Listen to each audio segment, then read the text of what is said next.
cosas que me mantienen humilde por esto. Parte uno, porque soy de rancho, porque amo estas vistas que son maravillosas.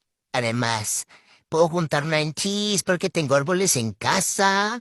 Además, puedo darle de comer a los animales, que son los guajolotes y las gallinas y todo esto. ¡Qué padre! Además, me encantan las tradiciones de mi rancho. Todo esto del bailar el guajolote con banda. Por eso, soy humilde.